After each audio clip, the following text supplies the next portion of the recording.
We are on chapter 25. And if I manage to accomplish my mission for this evening, we're going to get through chapter 25 and then pick up with chapter 26 on Wednesday.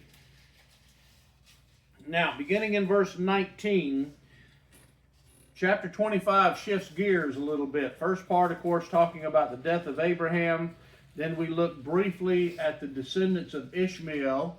And the one thing that I've found, I guess, interesting about the descendants of Ishmael is they got divided up into 12 tribes. But anyway, beginning in verse 19, we now shift gears to Isaac. It said, "Now these are the records of the generations of Isaac, Abraham's son. Abraham became the father of Isaac, and Isaac was 40 years old when he took Rebekah, the daughter of Bethuel the Aramean of Paddan Aram, the sister of Laban the Aramean, to be his wife." 40 years old before he got married. And in all likelihood, Rebekah probably was only 16, 17 years old. Now, we don't know for sure exactly how old she was, but it is highly likely that she was considerably younger than Isaac. Verse 21 says, "And Isaac, Isaac prayed to the Lord on behalf of his wife, because she was barren, and the Lord answered him, and Rebekah his wife conceived." Now, what you don't see in this passage of Scripture, but between verses 20 and 21 is about 20 years of time that has gone by. Because how would Isaac know that Rebekah wasn't having any kids unless a considerable amount of time went by? It also parallels his father. Mm-hmm. But this is at least a 20-year time span between these two verses. On the other hand, the one thing that we get out of this is when Abraham and Sarah realized that she wasn't having any kids, what was their solution to the problem? Solve it themselves. Yeah. God promised them that they would in fact have a kid, but when they sat around thinking, well, when's this going to happen? Sarah, and I point the finger at Sarah because it was her idea, but on the other hand, Abraham certainly was a willing participant. But their method of solving the problem was to decide on God's behalf how God was going to fix the problem. Notice the difference here. There's two differences we see between Abraham and Isaac. Number one, with Abraham, they came up with the idea themselves. Number two, whose idea was it? Sarah. Now, notice here in verse 21 the difference. They did not come up with the idea themselves. Notice it says, what did Isaac do? Yeah, he said he prayed.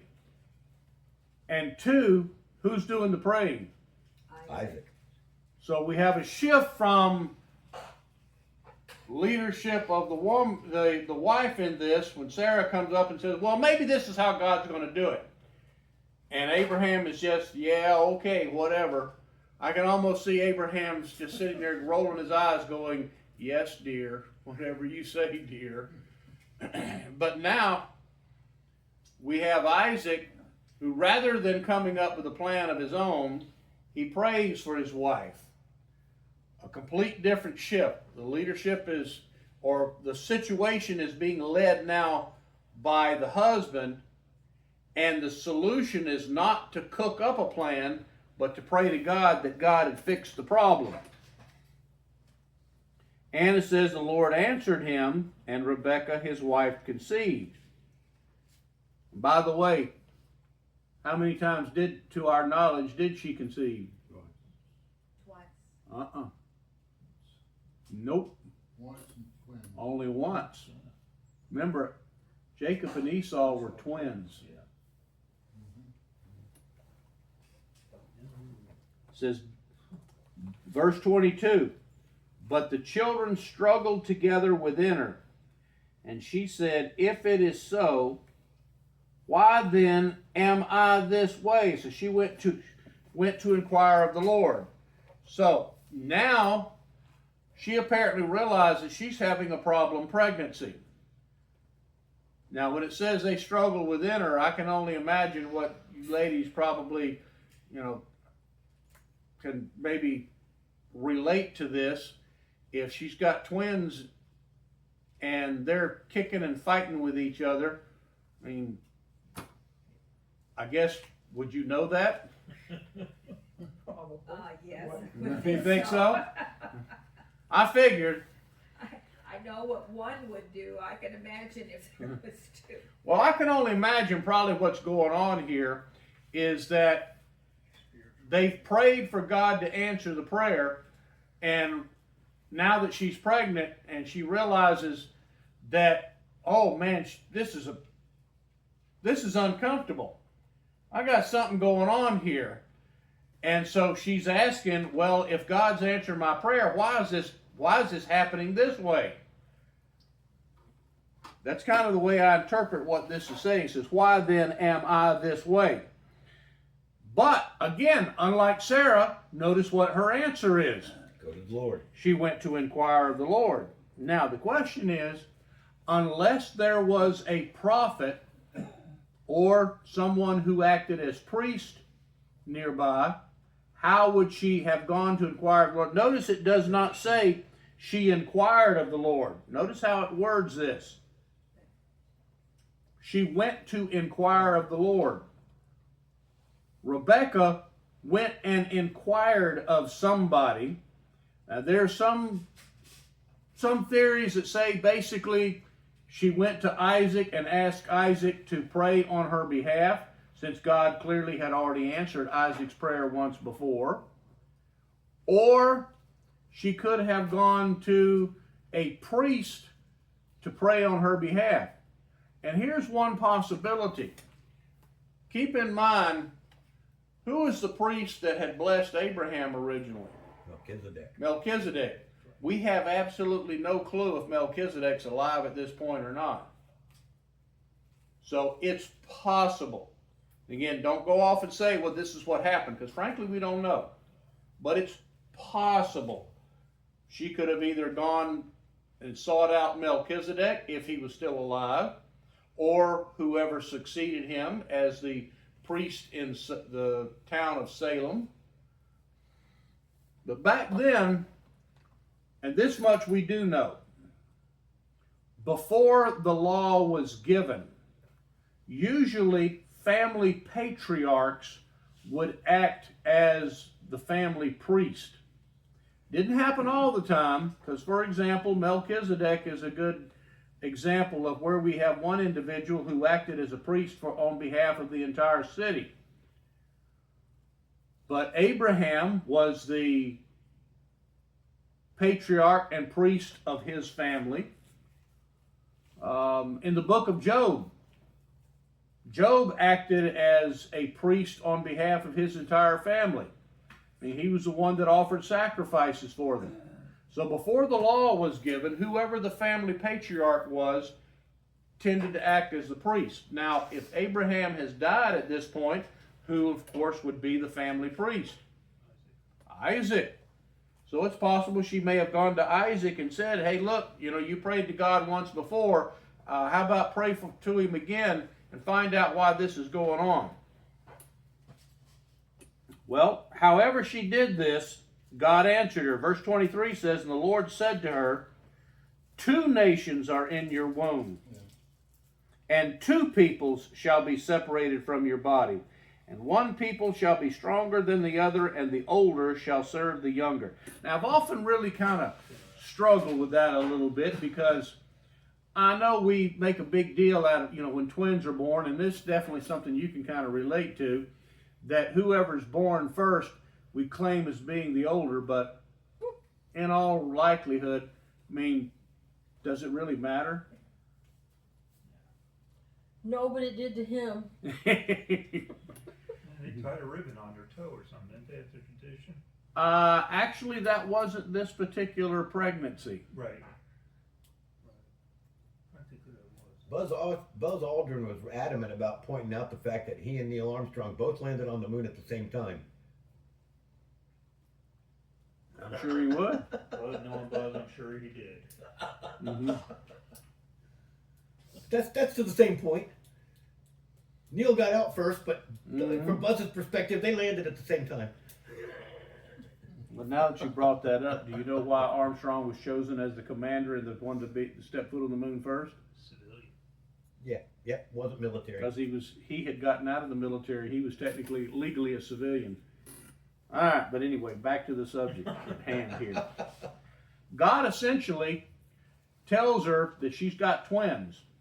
Now, whether God spoke to her or whether he spoke to Isaac, we don't know. It does say the Lord said to her. That it does. So, but my point is simply, did she hear his audible voice, or did he speak to Isaac? And through, we don't know the details here, A but little yes, further down it says that Isaac was 60 when the twins were born. that's so why I say they were 20 they years waited, in between. yeah, over 19 years waiting. Mm-hmm. Yep. When her days to be delivered were fulfilled, behold, there were twins in her womb. Well, she kind of already knew that at this point, and I'm sure that probably by telling her that there were two there, that would have explained to her why she's got such a ruckus going on, in her belly there. Now it says, verse 25, now the first came forth red, all over like a hairy garment, and they named him Esau. And What does afterward, Esau mean? what's that? What does Esau mean? Harry. Harry? Hairy. How would you like to be called Harry? Mm-hmm. This is appropriate. And that basically is why he has two names, because sometimes he's referred to as Edom, sometimes Esau. Esau means hairy, but Edom means red, because his Okay. hair was red, and he was a hairy baby, So he's which Edom actually is, Esau. yeah, which actually is kind of unusual to have a baby born with not just a head full of hair, but apparently he had hair all over himself. Very unusual. I had an uncle like that. Half gorilla. A lot of us know uncles like that. But then says afterward, his brother came forth with his with his hand holding on to Esau's heel. So his name was called Jacob. Now, by the way, Jacob, depending upon the context, sometimes Jacob, and we're talking about the Hebrew meaning here, it can mean a person who supplants, a replacement. It can mean trickster. It can also mean basically thief in some context. And more times than one, Jacob lived up to his name. But the reason Rebecca named him that basically was that, with under the context of one who was struggling. Because Esau gets born first, and you got Jacob trying to, holding on to his the heel of his brother's foot, trying to, pull him back. Of course, now keeping in mind as two newborn babies, I doubt that was anything was going through that kid's head at the time. But not that this really makes a whole lot of difference here, but what does this tell us about the nature of these two twins? They're at odds with each other. Well, yeah. Miss Twin? You two twins over there? They weren't identical. Oh, duh. Even though they were both boys. Right. Because if you got one who's red-haired and hairy and the other who apparently just looks like just a newborn baby, and as far as we can tell, Esau was a bigger baby than Jacob, that tells us they were not identical twins. They were fraternal twins. I resemble that remark. What's that? I said I resemble that remark. Uh-huh. All right. His name was called Jacob, and Isaac was 60 years old when she gave birth to them. Now, again, as Merrill just mentioned, that tells us that from marriage to pregnancy was at least 19 years, and then from birth, we're looking at 20 years' time, which would have put Rebecca probably at about how old at the time? Probably close to 30. Well, between 35 and 40 years old. Yeah. And Isaac would have been how old? 60. Yeah, because he just said 60, right? Yeah. Trick question. Exactly. I'm just waiting to see if anybody was going to scratch their head over that I'm one. like, why is he asking that? Exactly. It tells us he's 60 years old. All right. Now, verse 27 says, when the boys grew up, Esau became a skillful hunter, a man of the field, but Jacob was a peaceful man living in tents. And this peaceful, in the Hebrew, it actually literally means he was a complete or a perfect man, so to speak. But now, notice the parallel here. Esau is the hunter of the bunch. Where else have we seen hunters? Cain and Abel. All right. Cain. He was the yeah. He was a farmer. What's that? Nimrod. Yeah. Cain was a farmer. But Nimrod was a hunter. Man, that's right. And what else do we know about Nimrod? Nimrod was evil. He was of the line of Cain, and Nimrod was one of the ones who caused all the ruckus that, killed people, had multiple wives. Nimrod was not a nice man at all. He definitely was of the earthly line. But with regard to, back to the issue of Cain and Abel, Cain was a farmer, but Abel was not a hunter. What does it say about Abel? He was a shepherd. He was a shepherd, not a hunter. But apparently, Abel was the one that was kind of stayed close to home. Where else have we seen this parallel? Think not quite so far back. Who became skilled with a bow when he was run off from home? David. David. Ishmael. Yeah, that's right. So what we have here is that the rejected son between Isaac and Ishmael, the one who is rejected and run off, becomes an archer, a hunter. Here, between the two brothers, one becomes the favorite, one is run off from home eventually. But notice there's a reversal of roles here. Who has to flee for his life? Jacob. But the rejected son, the one who is not the chosen son, guess what? He becomes a hunter. So you have two generations where the rejected son becomes a hunter, but you have a reversal of roles among that one that is chosen. Also, the other parallel here, between Isaac and Ishmael, no doubt Abraham loved his son Isaac, but what did we see about Abraham's relationship with Ishmael? Like his firstborn. Yeah, Close. it was his firstborn son. And how many times did Abraham plead with God that Ishmael would be chosen? And yet God said, no, he's not the one. The chosen one will be born from Sarah. And who between Jacob and Esau, who was Isaac's favorite? Esau. Esau, because, in fact, we'll see that here in a couple of verses down. He was a That- manly man. Yeah, he was the manly man. He was the one that brought Isaac meat for dinner. Made that Jacob was busy home farming and making lentil stew. Hanging out in the tents. Is there any Yeah. significance to the phrase living in tents? What's that mean? Is that a Hebrew phrase? Means they were nomads.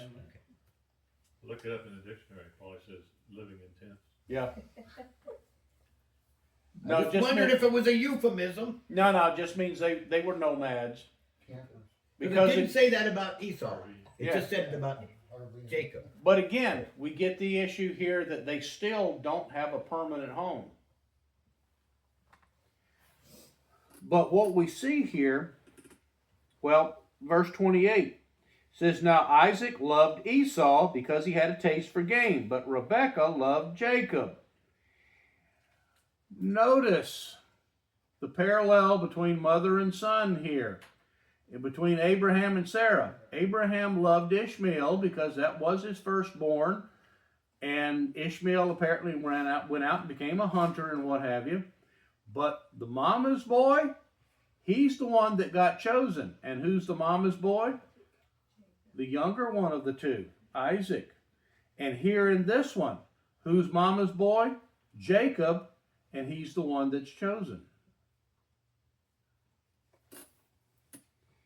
All right. Verse 29 says, And when Jacob had cooked stew, Esau came in from the field and he was famished. Now, Esau clearly is an exaggerator. It says, And Esau said to Jacob, Please let me have a swallow of that red stuff there, for I'm famished. Therefore his name was called Edom. And yes, Edom just means red. But he's also called Edom because, well, he had red hair. But the word that he used there in Hebrew that's translated in mine, famished, basically he's exaggerating. He said, I'm dying here. I didn't catch anything. I haven't had anything to eat. I'm going to die if you don't give me something to eat. And Jacob's sitting there just cooking up some stew from some of the stuff that he farmed. In fact, later we're told that it was nothing more than a lentil stew. But we see with Esau rather, a complete disregard for family values. Esau is just a man of the field. He's wild. And once again, what did the Bible say about Ishmael? What kind of man would he be? A wild ass of a man. He's wild, absolutely. But we see verse 31 said, Jacob said, First sell me your birthright. Where did that come from? Jacob's living up to his name. Yeah, He's he's a been thinking trickster. about that. I mean, his brother's just asking him for something to eat. He's formulating. Well, he's calculating. Yeah, that's exactly what's going on. Now, there's a variety of things this I mean, tells us. some brother, huh? But there's a variety of things this is telling us. First of all, now first keep in mind, the family blessing and the birthright are two different things. Now, this chapter is telling us about him selling his birthright. The family blessing comes down the road, and they are not the same thing. The family blessing was something that the father would pass on in most cases to all of his sons, but he would give the big blessing to the elder son. And we saw that when Jacob pronounced a blessing on all 12 of his sons. And in fact, one of the blessings that he put on Judah, he said, the scepter will not depart from the tribe of Judah. And of course, that came to fruition because, well, that became the royal family. And he pronounced various blessings and things on all of his sons. Dan, what he pronounced on his son Dan wasn't much of a blessing. In fact, he told Dan that he was not going to amount to much of anything. And as it turned out, the tribe of Dan kind of came and went several times over the course of history. And Dan stayed in trouble most of the time as far as a tribe. But anyway, that's the family blessing. We saw that again with Joseph. Yes, ma'am. Also, when the blessing came down to the oldest, didn't the oldest get a double portion? As far as the birthright, Okay. yes, but not necessarily with the blessing. Okay. I'll get to that in a minute. Okay. Notice when Joseph, who had two sons, Ephraim and Manasseh, and which one was older? Manasseh was. And when Joseph brought his two sons in to Jacob, when Jacob was on his deathbed, Joseph wanted his dad to pronounce the family blessing on his two boys. And in that case, Joseph positioned his boys with Manasseh on the right side of the bed and Ephraim on the left, so that his right hand, the predominant hand, and the main blessing would go to Manasseh, and the lesser blessing would go to Ephraim. And you'll recall, and we'll see this later in the book of Genesis as we get toward the end of our study, Jacob pulled a fast one because, well, Jacob himself was the younger son. And Jacob did this. And it made Joseph mad. Like, you're doing it the wrong way. And Jacob basically told Joseph, I'm going to do what I want to do. I'm putting the primary blessing on the younger son because I'm the younger son.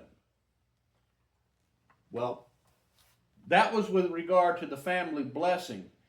And it was something that they believed that whoever received the family blessing, that God would honor that and that God would indeed bless them. Now, as far as the birthright, that was your inheritance. That's where the double blessing to the older one went to. That if you were going to inherit all of your father's goods and his money and his flocks and herds and what have you, sometimes it would all go to one particular son. That's one of the reasons why God made it clear to Abraham that Isaac was getting it all, which actually was not in accordance with their custom. Ishmael should have received a double portion because he was in fact the older son, but God told him, nope, it's all going to Isaac because Isaac is Sarah's son. That's why Abraham had to run all of his other sons off and get them out of the area so that they could make no claim to the family inheritance. But in most cases, the older son got a double portion because whose responsibility was it to raise, or not to raise, to take care of the aging parents in their old age? The elder son. The elder son. By the way, we see that at the cross. Who is Mary's oldest son? What's that? John? Jesus. Well, okay. Yeah, he was the first one in. He was up there. Yeah. It was Jesus' responsibility under the law to take care of his aging mother. I thought you meant who did he delegate that? Nope, I didn't ask that. Okay. I didn't ask that. I said whose responsibility was it? It was under the law. It was Jesus' responsibility. Because as far as we can tell, now the Bible never tells us, but the fact that he just is simply absent from the story tells us that in all probability, at the time of the crucifixion, Joseph was probably dead, which left his mother widowed, which meant it was Jesus' responsibility to take care of his aging mother. Well, clearly, Jesus was not going to be able to fulfill that responsibility.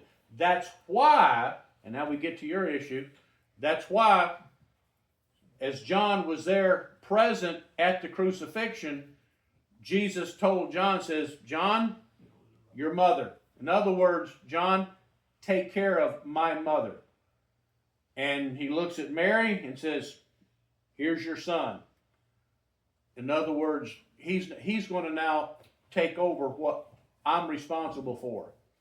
So, as far as we can tell, John from that point forward took her in to take care of her. Well, anyway, under the law, the oldest son got a double portion of the inheritance because that compensated him for taking care of his aging parents. He also became the patriarch of the tribe, right? He at became that the point. patriarch of the So tribe. he needed to have the resources to take care of the tribe. He needed all of that.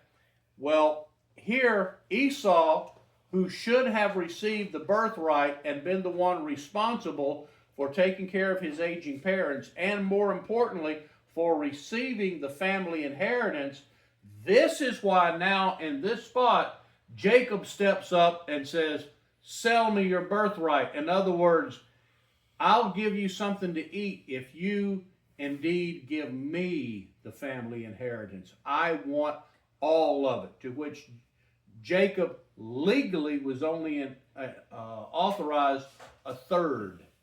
Why a third?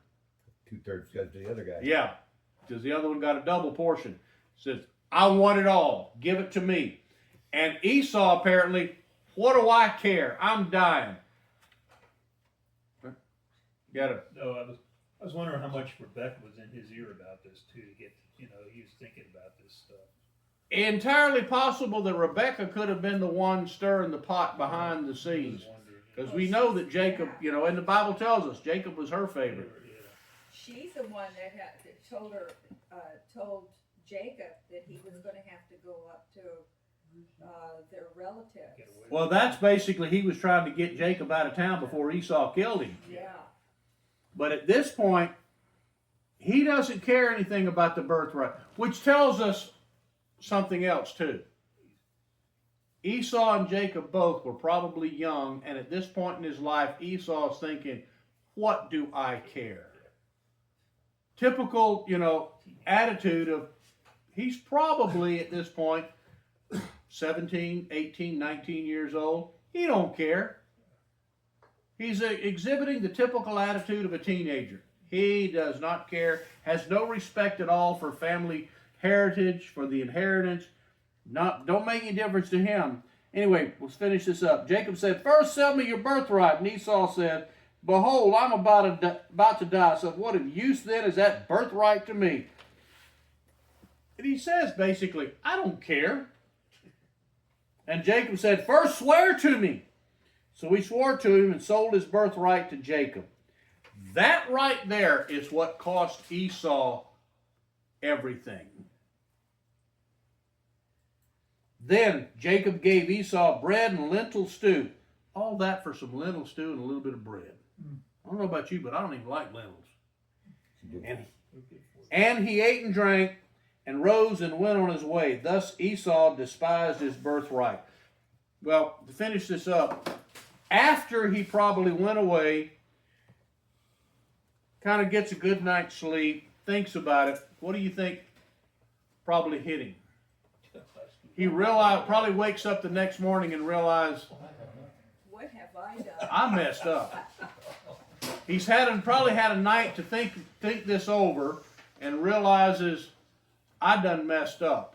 I should not have done that. But as, again, any typical teenager, rather than owning up to the mistake, what does he do? It just makes him mad, and he probably figures, well, it wasn't worth anything anyway. I thought after eating lentil soup, he woke up in the morning with a stomachache. Probably did. The last sentence pretty much is the whole story. Because it's not so much about the fact that Jacob is a trickster and a deceiver, it's that Esau didn't care. He did And he not care. despised his birthright. Yeah. But again, what I'm saying is, like a lot of us as teenagers, what would he have thought when he realized what he did?